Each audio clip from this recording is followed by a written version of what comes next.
I'm guessing the answer is going to be some version of good, but how does it feel to get that game winner? Feels amazing. It was a hard-fought battle from all of us, and we grinded it out to the last seconds of the game and pulled off the 3 points, which is amazing. When Justin was lining up for the corner kick, were you thinking, okay, this is mine, this is the one that I'm getting? I had a good feeling it could have come my way, and I was just ready for it. You know, I was gonna win my battle, and I did, and I couldn't really see what happened after I hit it, and yeah, saw the back of the net. Obviously, you got the winner there at the end, but you also kept a clean sheet and put in a pretty solid defensive performance. How did you feel like the back line held up, and how did you feel like Matt Pickens did with his 100th clean sheet? I think we're all very strong. I mean, we didn't really give them too many chances.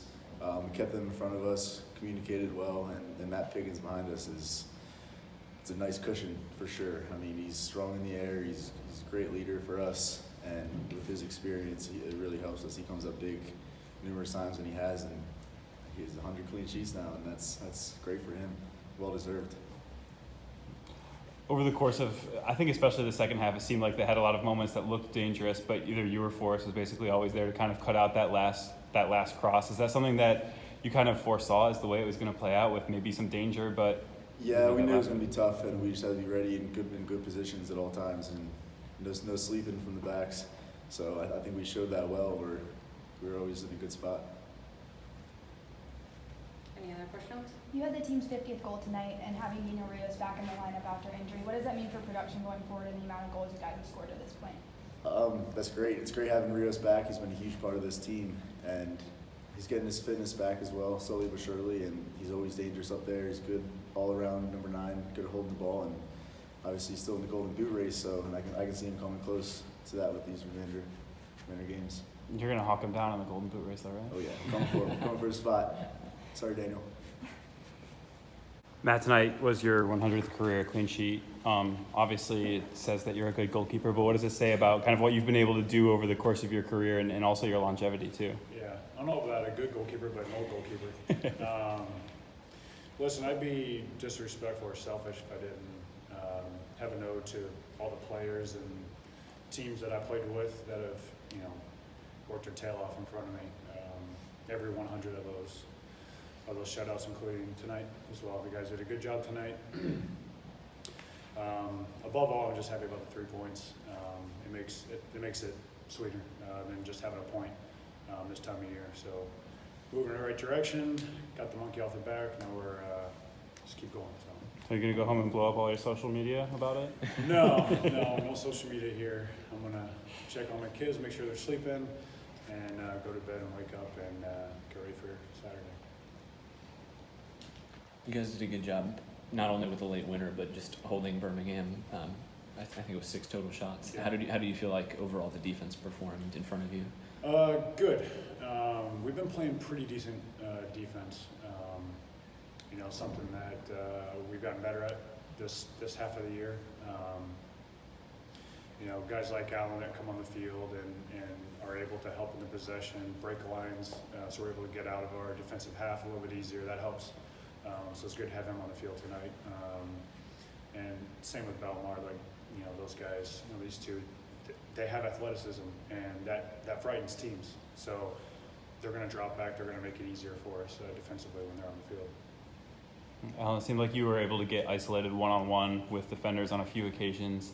Was that something that you anticipated coming into the game, and kind of did it play out the way that you were expecting maybe? I try to anticipate that every game.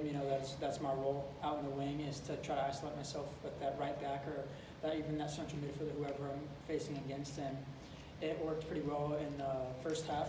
Obviously didn't execute with an assist or a goal, and then transitioned a little bit into the second half, but it kind of slowed down.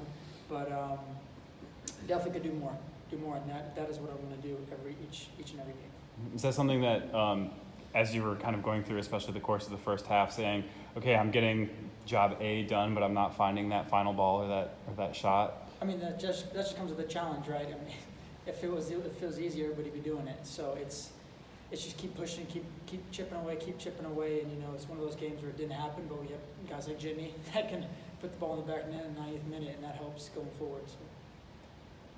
Gary talked a little bit just about how you started the first half really strongly and just kind of either faded off a little bit in the second half, or Birmingham kind of stepped up a little bit. What did you see in that second half from Birmingham that kind of made it tough to break them down? They got a lot better. They got a lot better since last time we played them. I think last time we played them, they had a few injuries. They got a couple guys back. They're more athletic. They got a little bit more bite to them, which is hard. It's hard to deal with building out and getting pressure going forward. I just think that we did start the game well, and I thought they actually started the half off a lot better, because when they go in the half 0-0, they're thinking, what we need is a goal. And, we got 45 minutes left for this game, so they're still in it. So mentally, we knew there was going to be a little push from them. They just played Friday night, so we knew there was going to be a little bit of die-off probably towards the end. It's typical of teams that have a couple days rest. So credit to the boys that kind of recognized that and pushed on a little bit more to get 3 points.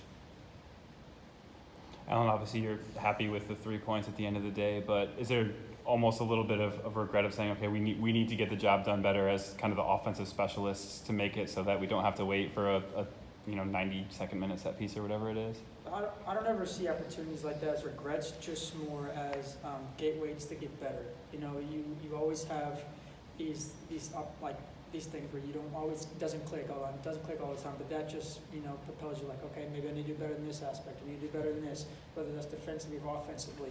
And sometimes it happens and it's great, but there's never regrets when it comes to not being able to do your job sometimes, because sometimes it helps reflect a little bit and think, okay, what do I need to do to be better the next game? So hopefully it's Saturday. What do you need to do to be better the next game? Score.